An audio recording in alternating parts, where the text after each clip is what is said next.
We've each watched the movie 3 times. I may have a 4th in my future because we got such a cool package in the mail from amazing Patreon subscriber Ryan Haas, who is deep in the fan community for the Mario movie. He's got this incredible website that he runs. He worked on this like sequel comic envisioning like what would have happened, and he's like, I was involved in this new Blu-ray release that just came out, and I'd like to send you one. And I said, I would love to see that because we're working on this spoiler cast, and need to check it out. And he sent us the deluxe mega bonkers supersized edition that has so much stuff. It has like the movie with like a million different commentaries, including one from him. It's got like the literal movie script. That thing is so cool. In a book. It has a book with all of the like behind the scenes photos, props, thick books too, special effects. That was like 500 pages. I know. I was surprised at how much content it was. Some like reprint of an old magazine. I was like, I cannot believe. This is like the holy grail if you're into this movie. Like most movies that like are considered like popular movies don't even get this kind of treatment. I know. It's amazing. Can you believe that? I really can't because I this movie was such like a cult classic / something that I had actively avoided. And then now that, we've both watched it and we actually like the movie. So it's been fun to see all of this other material that Ryan has archived and just done so much work on preserving. Yes. It is unfortunate that not more things get this treatment because it is incredible how much history, how much drama, just everything that goes into making a movie that you can really chronicle in this way. Yeah, I mean, I may have been, one of the few people who did this because you don't get it anymore, but like in the era of DVDs and then Blu-rays, like I really did look at like, what are the special features on this? Yeah, and I liked that a lot. And I would geek out on that stuff and I would always watch it and all the commentaries. I loved listening to those if it was a movie that I was going to plan to watch again and again. It's like, well, this would be a fun new way to do it. But now it's like if you stream something, you just get that. I know. So it's like this new era is more convenient, but there are a lot of these other kinds of bells and whistles that are just kind of gone. Yeah. So when I saw this, I was like, oh, this is like the uber deluxe version of what I used to love about buying a movie. Yeah, this is way even more than that. Like it was so cool just like holding the printed scripts. Right. Physically like Is this going to bring you back to physical media?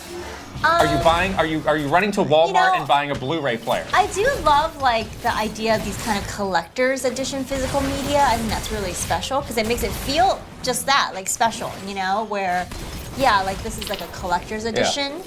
I don't know if I'm gonna buy like every movie I watch. Physical, remember when we went to the retro game store in San Jose, he was like, the hot thing right now is VHS tapes. Yeah, VHS. And it's like college students who are buying it. And I actually have a bone to pick with you. I'm gonna air out some dirty laundry about you right now. I know exactly what you're gonna say. I asked you a question because when we were at Nintendo, you had in your office or in the Nintendo Minute studio, you had, I guess, did you have this in college or when did you get this? Yeah, it was in my college dorm room, but basically it was like this little CRT. A small, like all-in-one CRT TV plus VCR. With a VCR built in. Yeah, because I used to watch VHS tapes all the time. Right. So I had that in my childhood room and then I took it with me. Right, and then I asked you recently, like, hey, whatever happened to that? And you said? I think I left it at Nintendo. And I've never been more mad at you. I don't know where it is anymore. Why would you do that? I don't remember. I think it was like I'm about to unleash on you. There was like the craze of moving. And I remember I was like really stressed out, trying to shove everything to my tiny car. Well, now I'm stressed out. Oh no. Yeah. We can buy another one. I don't want to. Why not? If we can get the Shrek all-in-one, then maybe it'll be an upgrade. But there's also a Hello Kitty version of that. I don't want that one. Why not? I want the Shrek one. You want the Shrek one with a little antenna? It's like, I don't know, we do have some like retro systems here, It's pretty cool that it had a VHS We've had to buy all these adapters, like how do I even plug this in to a modern TV? Like there is something to be said for... Yeah, true. And like there's all these debates that are always happening of like, well, this is what a retro game is supposed to look like on a CRT versus like, on a modern monitor. It looks very different. The intent of the, artists were very different. And I'm not going to go all the way down that rabbit hole, but it would be a nice thing for some certain purposes to just have around. But we can't do that now because of vibes. It does have a vibe effect. Of like the vibe right now is me being bummed out. Your cozy childhood bedroom with your little like CRT, watching your Disney VHS, playing a little SNES. It's amazing how we survived on small TVs for a really long time. I used to have one of those little handheld ones too. Oh, those were garbage. It was like the screen was like the size those of were truly with the world's longest antenna. The world's longest. And I used to walk around with that thing all the time. And do what? Look at Fuzz? I was like looking at like you couldn't see it's anything. like you can see a little bit. Like sometimes you can watch like Tom and Jerry cartoons when they're airing. Yeah, but I think in college, like I had like it was maybe like a sub 20-inch TV that we all crowded around. It was totally fine. Like this is great. And like now it's like, oh, it's not 60 inches. Forget it. Lame. Wow. Isn't that the simpler times, you know? Such simple times. It was. But anyways, we had so much fun doing the Mario movie spoiler cast. It was our first time doing a movie as a spoiler cast, and we had a lot of fun. I think it opens the door for some other options. But next month, back to games. Mario and Luigi Brothership will be our spoiler cast game for December. At the moment, it is. You seem to be very hot and cold. Well, I committed to finishing this game, so that's what I'm doing. Well, clearly your commitment means nothing. What? That's what I'm learning. Wow. Something else we're in the midst of doing this week is our next Super Kit and Krista 64, which is us documenting a whole week in our lives. Mm-hmm. So we're in the middle of that every day. We're doing some vlogging of just around the office, what's going on. And it's a lot of things. So we did a studio tour when we first moved in here. It was like days after we moved in. Which was right about a year ago. Yeah. We just renewed the lease, so we're going to be here a while longer. Yes, people should know we're not going anywhere. I like this place. It's great. It's really well for us. But I went back and watched it, and I thought, wow, it was really more bare bones than I remembered it being. Mm-hmm. So we're doing like a big, updated office/studio tour, so you can see, where everything is, where how we've decorated the place, where we record different things in here. But then it's also like, what do we do in a week? Like, how do we get ready for a podcast? How do we do this, do that? So it's gonna be fun. It's gonna be a different kind of episode. But it'll be fun. But it's kind of nice to just like show you all the stuff that we do that you don't see, that we're not like when we're not recording the podcast, but we have so much other stuff that we're doing. Right.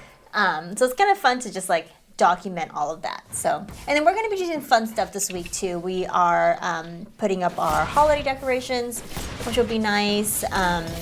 I went to an event at Digital Eclipse to see the new Power Rangers game. Yep. We're going to include that in the You're going to be vlog talking about that in probably about an hour. So. As well, and I'll be talking about the game, but I'll be including some clips of me going to Digital Eclipse, which is in Oakland, Emeryville, sorry, in that vlog too, so you can see their office and stuff, which is really cool. But yeah, should be fun. Yeah. All those things will be out soonish. We don't know exactly when. We're still working on them. We are. It is going to be Thanksgiving, which is a big holiday here in the U.S. If you're not in the U.S. We have been doing a lot of work to try and get ahead of Thanksgiving. Yeah, that's coming up really soon, and so we're just trying to figure out the schedule with that big holiday, and then we're also obviously going to try to spend some time with our families for Thanksgiving, which would be nice as well. Let's talk about all these Amiibo and the story of Amiibo. But first, we got to shout out our great sponsor. This podcast is sponsored by Turtle Beach. Thank you. You won't be hearing Santa coming down the chimney this Christmas Eve if you get Turtle Beach's new Stealth 700 gaming headset. Turtle Beach's Stealth 700 Gen 3 headset picks up so much crystal clear sound in the game that it's basically cheating. Santa could crash land right in your living room and you wouldn't even notice. It's true. We have this headset. It's awesome. I love it. Yeah. I use it nightly. I do too. For all of my gaming right now. Me too. Exclusively. And it's true, like you can, like I game in my living room and there's obviously like other people living at my house. So they're crashing around and doing whatever else. Wow, what's happening in your house? I don't know, like they're the living room's very open to like the kitchen and whatever, dogs are everywhere. There's some nighttime like sledgehammering on the walls that's happening, no big deal. Someone's, in the kitchen doing something or whatever. It does block out all that stuff. Yes. I can concentrate on, my game.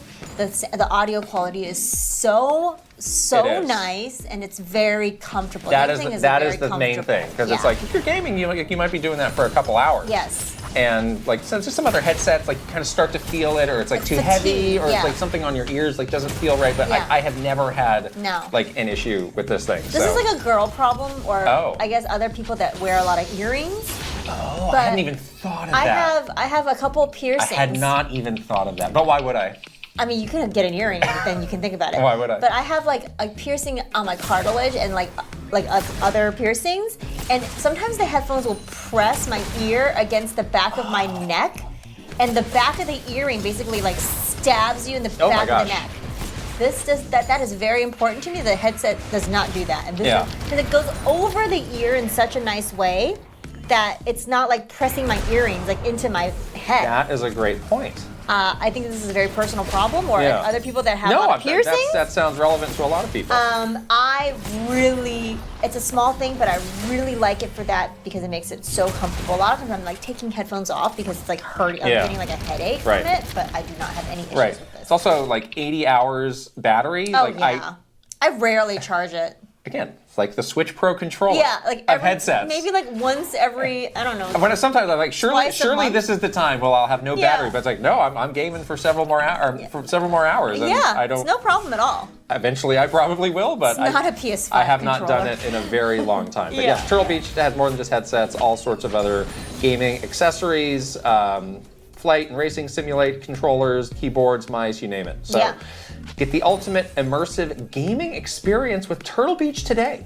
For a limited time only, head to turtlebeach.com and use code KITKRISTA for 10% off your entire order. That's 10% off your order at turtlebeach.com with promo code KITKRISTA. Don't delay, get the perfect gift now. Happy holidays from Turtle Beach. That's so nice. This is a great gift for somebody. It is. The link is here, the QR code is here, also in the description below. Yes. Get your discount, people. All right. Amiibo, as the little tagline went. Done. The story of Amiibo really begins before Amiibo existed. It kind of is part of the story of Toys to Life. What a time that was. Which was a wonderful, magical time in the industry. It kind of felt like it was like... in between things. An extension of the like rock band era, the Guitar Hero era of like plastic instruments, accessorizing, other things. Physicality within a digital experience. Exactly. It was an interesting time though because it kind of did feel a little bit like in between things. Like it was not like the start of a brand new hardware generation. It was sort of like in the middle of a hardware generation, and it also felt, I mean, especially to us, because we're at Nintendo, it was the Wii U days, it felt a little bit like, just a little bit muted and a little bit boring. So Toys to Life really kind of, I don't know, it was like a nice little different thing that happened. And it was like, we all enjoyed this. You especially. I got way deep into it. You got way deep into Skylanders. I did. I think a lot of people, people at the Nintendo office, all of our friends, we were all like very much convinced in the Toys to Life kind of. Yeah. We were buying Skylanders in the Disney Infinity. Totally. We were into it. So like I said, Amiibo didn't come out until 2014, but Skylanders first came out in 2011. Yeah. And that was kind of like the first big push into it. And like ironically, like there's that story that's out there that, Nintendo got offered exclusivity on Skylanders and declined it. Yeah. And there's some really funny quotes from Activision or from the developer, and they're saying like Nintendo's going to regret this until the final day, like really strongly worded comments. And now Skylanders are completely kaput to my sadness. Yeah. But I was super into Skylanders for several years. It was like the Activision thing where they annualized it and they did kind of just drive it into the ground. Yeah. But for those first, I'd say 3 years, 3 entries, like it was really good, like really solid games, really fun multiplayer games, like really like imaginative characters, well-made figures. I still have all of those. I'm waiting for the Skylanders revival. Phil Spencer, I know you're listening. Do it, please, for me. It could happen. Thank you. And I remember just like, there was kind of a magic in this idea of scanning the thing in real life. Yeah, it always had a fun animation of like, now it's going into the game. It goes in, like there's something very tactile about it because you are like holding the figure in your hand, and like there is like this physicality to it, and then yes, they do a really good job of making you feel like, yes, this is the thing that is like magically transported into the game. And I don't know, there's still magic to that, I think. Even to this day, when I scan an Amiibo and something happens, there's still a little bit of like, ooh, that's cool, you know? Yeah, totally. So they were on to something with this idea, I think. After that, there was Disney Infinity in 2013. Little trivia, one of the key people involved in developing Disney Infinity named John Vignacchi now works at Nintendo on the third-party team. John is awesome. More trivia, he has the strongest crush your Crushing handshake in the industry. Do not shake that man's hand. He shook will my break. hand, He'll break your hand. And I thought that I was going to be injured for life. Otherwise, he's very with this hand. Otherwise, he's very nice. Please don't crush it. Yeah. I need this hand I don't to think he's doing it play video intentionally. games. He doesn't know He's his own very strength. enthusiastic, That's and right. he's very, very happy, like Yes. all the time. I don't think I've ever seen him like mad or sad or anything except just like joyfully happy, which I love. It's great. Yes. Yeah. I did get Disney Infinity. You're not as into it. I love Disney Infinity. It had a bit more of like a make your own game kind of. There was content that was pre-made that was in there, but a lot of it was like create your own world, like match up these characters. It just wasn't the kind of experience that I was looking for. I will say the Disney Infinity figures were really nice. Yeah. I do own a lot of the Star Wars figures because to me they're just like action figures. That's what I liked about it because I'm a huge Disney fan. Super so it was more well done. like a collectible kind of thing because the figures were so nice. Right. The gameplay, I think gameplay-wise, I like Skylanders more, and we played so much multiplayer Skylanders. Yeah. It was so fun. Disney Infinity, I took a more of a collector's approach. Yeah. I just wanted to buy the figures of my favorite Disney characters. Which also, works in this instance because you can still have fun with them even if you didn't play the game all the time. And then, there were others. There was like Lego Dimensions. There were others. Yes, Lego Dimensions. Oh my gosh. And then before you knew it, like it was kind of crashing before your eyes. But Nintendo's first step happened actually pre-Amiibo as well. You may remember in May 2013 they released Pokemon Rumble U, which had these kind of proto Amiibo NFC but they figures. were NFC. And darn it, I forgot to bring one in. I have a few of those. I should have. Just take a photo. We'll insert the photo here. Oh, I'm mad now. We'll insert the photo. The magic of editing. Man.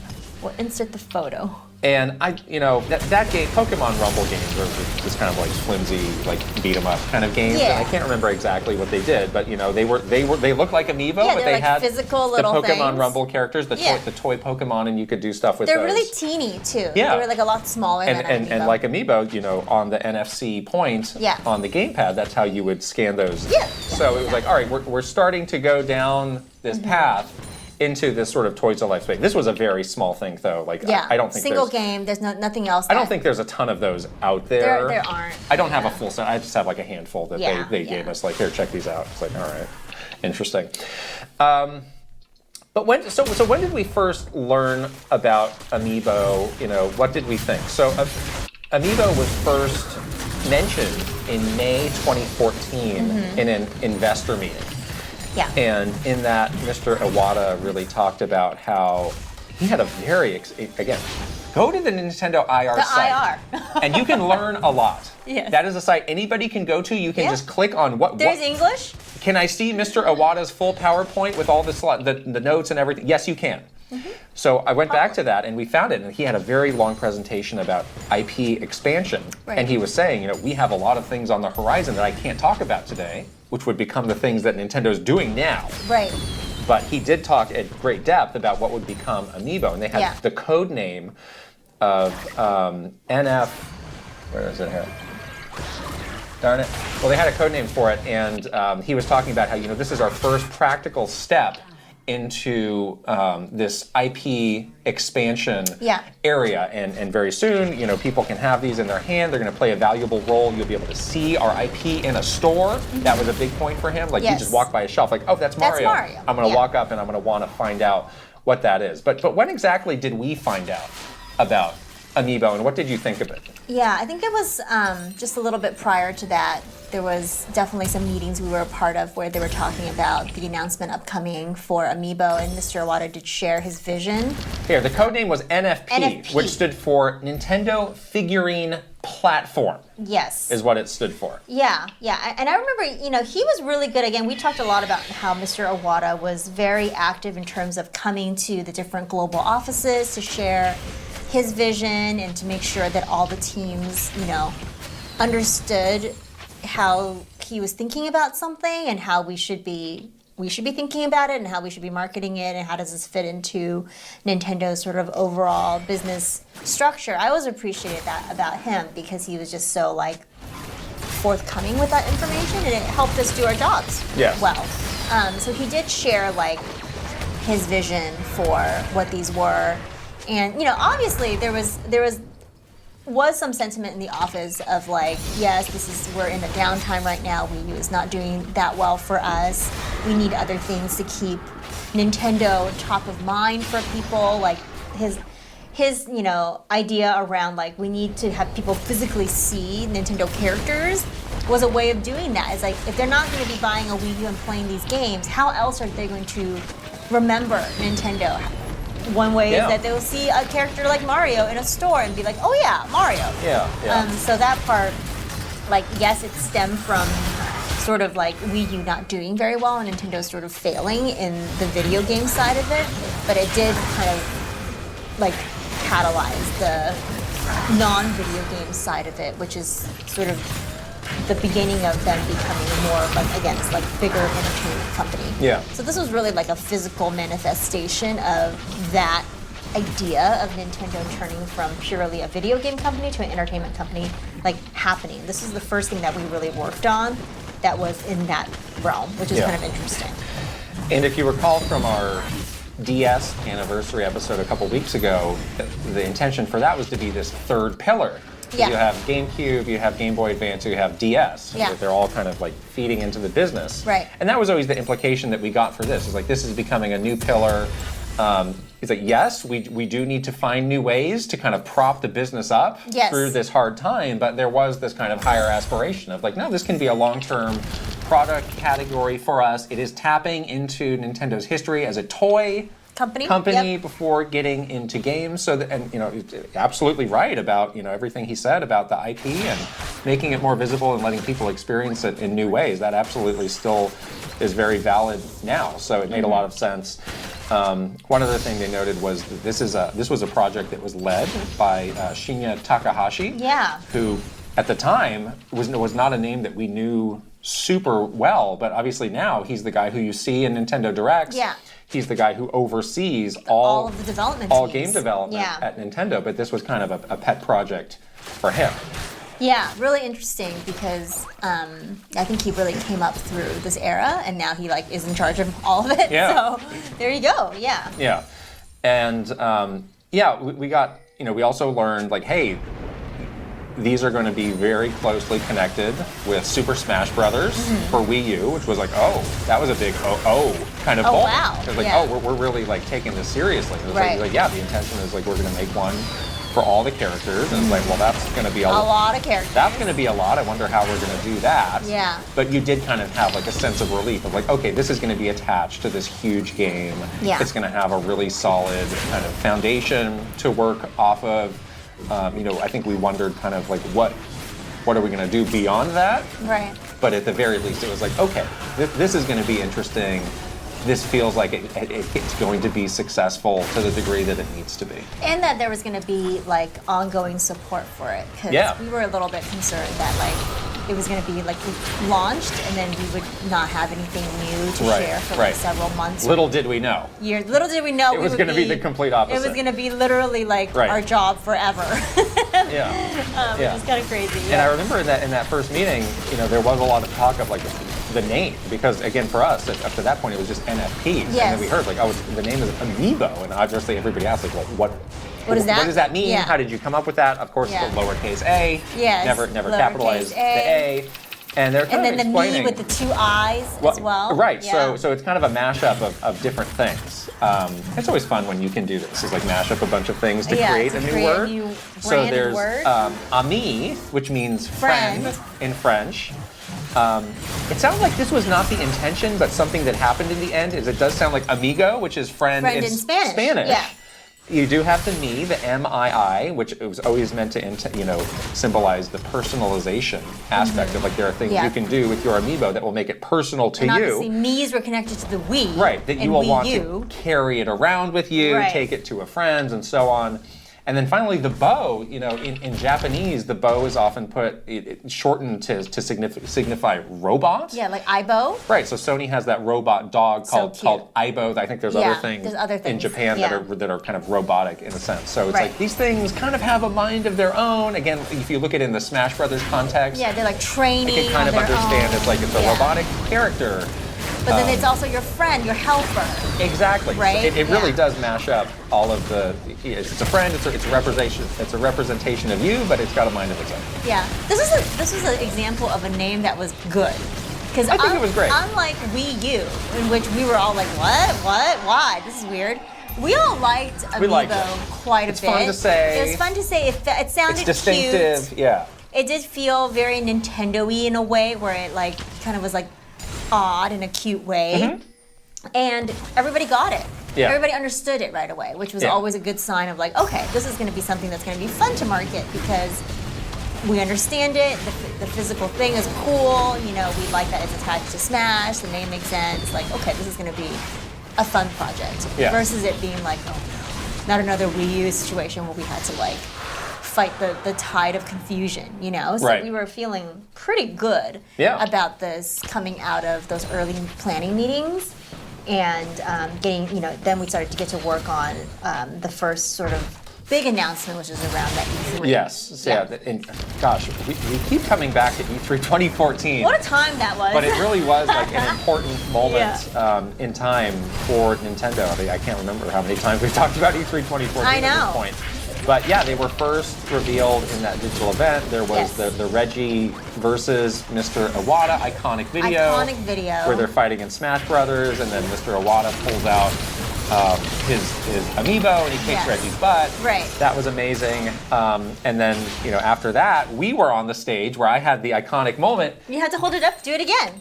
Getting hung up blink, blink. with the Mario amiibo. Blink, blink. Which then, after we did our thing, rolled into this longer video with Bill Trinan. Talking, like going much more in depth on what is this, how's it going to work, what games is it going to work for.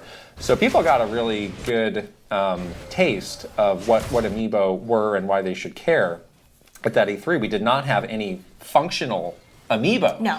So every one that we had was this like prototype that was literally carried around by a guy in one of those like metal briefcases where it's like, either that's full of like $1 million in cash or like some sort of a gun. Yeah. And he had this inside. He had 3 of these actually. Right. He had 3 of these inside, and it was like nestled into this like, you know, it was like special foam. Perfect styrofoam. Right. Yeah. And it was nestled in very, very gently into it. And he had it like handcuffed to himself, the case, because each prototype was worth like a lot of money. Very expensive. Like, exorbitant amount of money. It's like a one-of-a-kind prototype. And I remember when we were getting ready to do our little like intro to Bill's video after the digital event, he had, you know, gently set down the briefcase and like unlocked it, and he put gloves on, and he was like opening the briefcase, and I swear I saw like a heavenly glow come out. and then he like gently lifted out the Mario amiibo like this, and then he like set it down next to us on this like table, like very gingerly, and he looked me into my soul and was like, it was extremely fragile. Very fragile. Right. Pick it up. Just by the base. By the base. Don't touch any of the things on there. Fiddle with it. It will fall off, and then we have lost a lot of money. Yeah, and like these things, there was a lot that we had to do with these. They were on display. They were on display in the booth. We needed them for the round table with Mr. Sakurai. So we needed these to last. Yeah. So I was like, I don't want to touch. I don't want to touch this thing at all. When you watch that video with Kid, he's holding it. Maybe that's why I'm just frozen with fear. He's holding it like this. Now we're like, whatever, like, you know. That's why I was frozen with fear. You were holding it like terrified. So gingerly, like this, like, you know. And by the way, that guy was basically like hovering over us the entire time we had these prototypes out. We saw that guy everywhere, like, and he was there, like. He had like a jeweler's loop, like he was setting them up in this glass case. He was like, I need to get it perfectly to the 1/16th. And then there was a guy next to him with that spritzy thing that was like spritz, spritz, and then you would like wipe the table, and then like he'd be down, and then he'd be like dust, dust, dust. And, like there's a whole This was this guy's life. He got the daylight scared out of him. Well, then so did I. Him straight. And then he scared me. Okay, it worked. It worked. Yeah, but it was really, I mean, this is a pretty precarious, if you think about this amiibo, like this whole like fireball thing, it was pretty precarious in terms of prototyping it. Yeah. Like it's not like something that's super solid. But yeah. Some of them have like limited connection points to the base. Right, We'll show more later. Yeah. But yeah, that was kind of our was, like, first crash course with that. Yeah, and our first time like touching it and really understanding like how it might feel like in real life.